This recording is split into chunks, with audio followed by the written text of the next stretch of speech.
Sonata Arctica's Talviyö is a strange album. Totaling 56 minutes and 11 tracks, it's an interesting listen, with the first song on the album, Message from the Sun, being a good example of what they were going for, with soft melodies and a keyboard that gives me very Preacher vibes, with Tony experimenting more with vocal styles, like in the intro of Message from the Sun, but there is a few problems with this song. After its small little intro, it just goes into standard Sonata Arctica and then doesn't really change from there. Next up is Whirlwind, and this song is great, but it still suffers from some of the problems with Message from the Sun. The intro is fantastic, like legitimately fantastic once it gets into the song and the vocals start hitting and the chorus hits. It's the more standard Sonata Arctica vocals again. And I'm not saying that Tony doesn't do bad vocals. The vocals in this song are great. It's probably one of the strongest songs in the album, next to Storm the Armada, but we'll get there. The same can be said about the instrumental structure of this song. It starts off very strong with this very jazzy bass guitar in the background, some good keyboard usage, giving it this very kind of cold vibe. But after that, it just goes to their more standard stuff, like in their previous albums. It just frustrates me knowing that this song has a fantastic intro and outro. It's just that the middle section is just kind of standard. I wouldn't say bland, it's still pretty good, like the chorus is great, but it's just that the song could have been so much more than it was, and that just really frustrates me more than anything. Song number 3 is Cold, the second single. I have absolutely no issues with this song.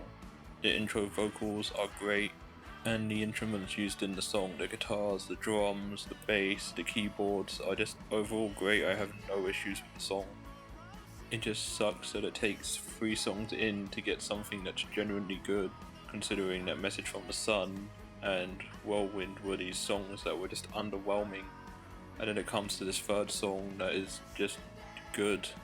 Like, I have no problems with it, as I've stated a few times before, but it just sucks. There's no momentum. It just goes from okay, really good, I can see what you're doing there, to solid. And then track number 4, Storm the Armada, kicks in.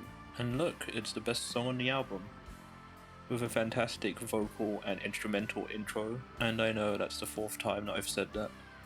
This song is solid all the way through, having a good chorus as well as changing it up during the verses, including a bass section, a guitar solo and a keyboard solo.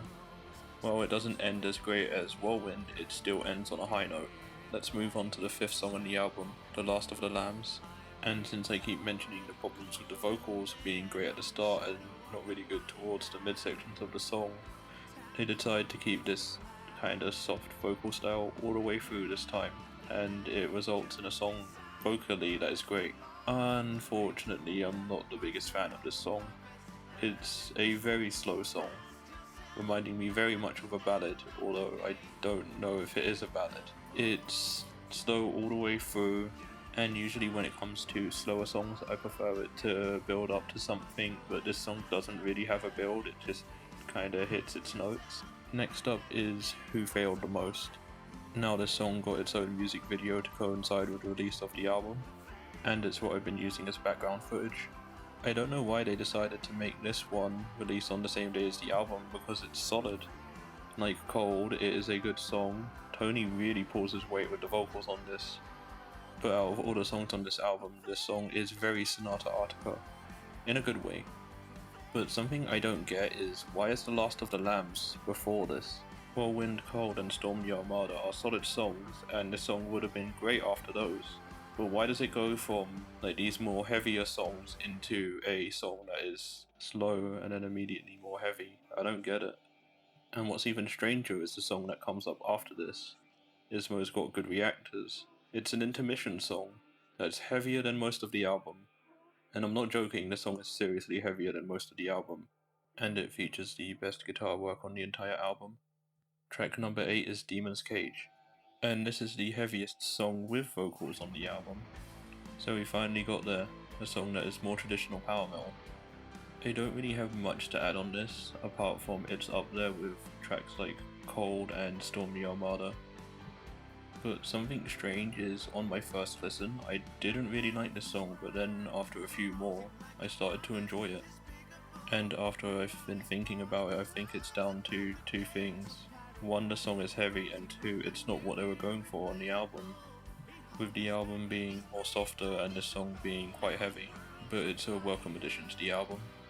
And now we move on to A Little Less Understanding, the first single of the album.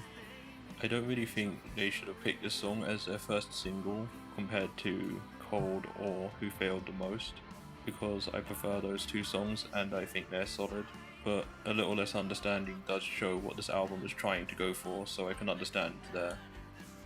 I guess that's down to me feeling that it's the weakest one out of the singles, but it's still a great single. I feel that it starts off quite weak, but towards the midsection and especially towards the end, it gets this great guitar melody at the end that just ramps up and up and up as it starts to slowly fade, and it's quite beautiful. To be honest, I don't really have any problems with this song. I just feel like Cold should have been the first release, then this song, instead of the other way around. Moving on to the second to last song, The Raven Still Flies. I think this song is the second best on the album. It's the longest song on the album, hitting just over 7.5 minutes. And this really suits the song. It allows them to do a lot with it. Okay, to start off with, I feel that this song does what The Last of the Lambs tried to do but failed.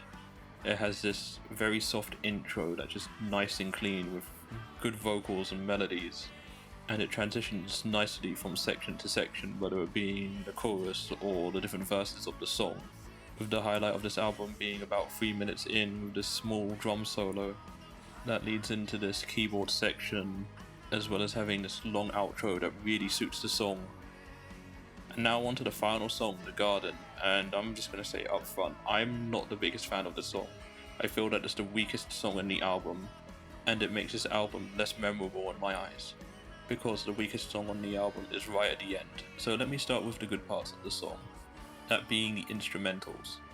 In a song as long as this one, being just over 6 minutes, it used to build momentum perfectly. And as the song slowly and slowly draws towards the end, it builds to this point that is good, but is lacking, with Tony's vocals being the softest on the album. Now I know that it seems like I'm praising this song, but on my first few listens I dreaded this song, and when it came to those first few listens and I saw this was the last song, I just sighed. As much as I think the song now is okay, I still think that it's got a lot of flaws. To summarise talviyö, I feel that this album is quite weak in a lot of areas. It took me about 5 listens to start appreciating the album, but I don't think that most people are going to listen to this album 5 times. I feel like they're probably going to listen to it maybe once or twice, and then be like, on the first listen, this is okay, but I don't really like a few songs, and then come back to it and be like, no, I don't really like it. I don't think they'll give it a few more tries.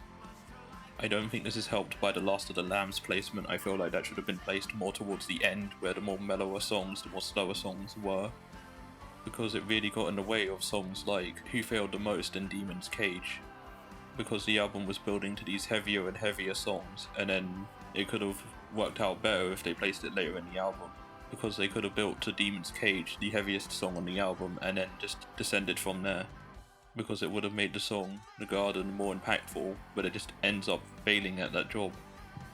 I give this album a 6 out of 10 because it's clearly trying to do something new, especially in power metal. I haven't heard anything like this. This album is completely unique, but unfortunately it just fails in the areas it needs to, but it just fails where it needs to shine.